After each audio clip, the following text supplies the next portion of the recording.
European Commission President Ursula von der Leyen's effort to lift a German block on EU legislation that would ban the sale of new CO2-emitting cars and vans from 2035 came up short despite a meeting with top German government officials on Sunday.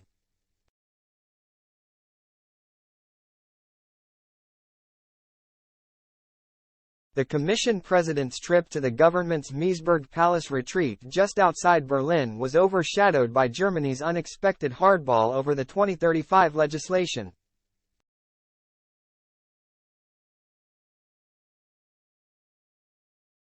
Von der Leyen didn't get a deal, but she did get a commitment that the two sides would keep talking.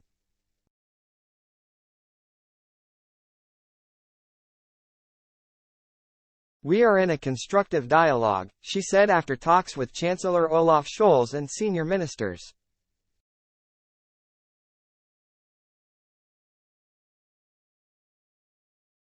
Scholz said, "This is such a solvable task that we are all quite confident, but for now the standoff remains."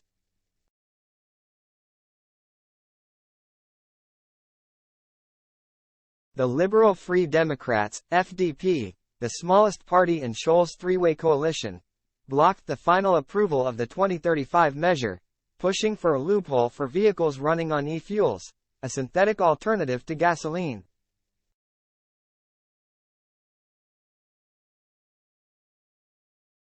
The argument is that e-fuels will allow carmakers to continue making combustion engine cars rather than be forced to switch to batteries or hydrogen, crucial for big car producers.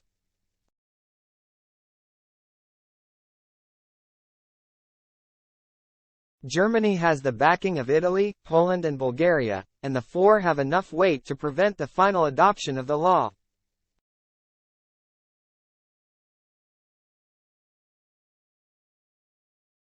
The spat with Berlin prompted the Swedish Council presidency on Friday to postpone a final vote by EU ministers that had been set for Tuesday.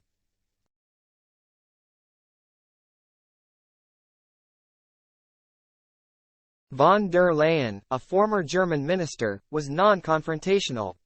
She said she fully supported the principle of technology openness, echoing the position of the FDP's transport minister Volker Wissing, who argues the bloc should be careful about imposing solutions on industry.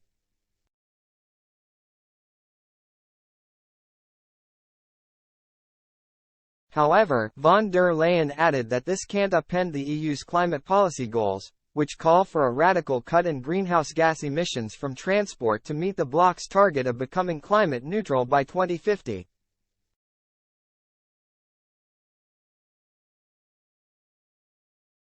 "We're still working on that, but the discussion has been very good and constructive," von der Leyen said, adding that a solution needs to be found quickly to give the automotive industry time to plan for the phase-out of its prized combustion engine technology.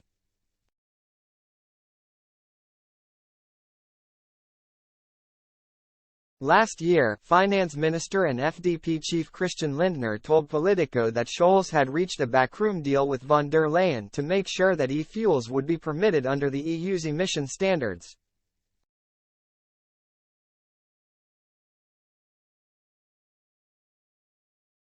Germany did manage to slip in a mention of e-fuels in June's Council conclusions, but in a non-binding edition and not in the main text.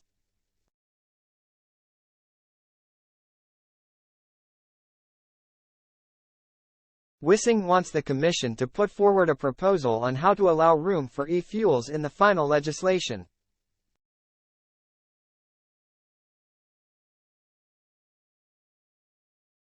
"The ball is now somewhere between Berlin and Brussels," said one German government official working on the file.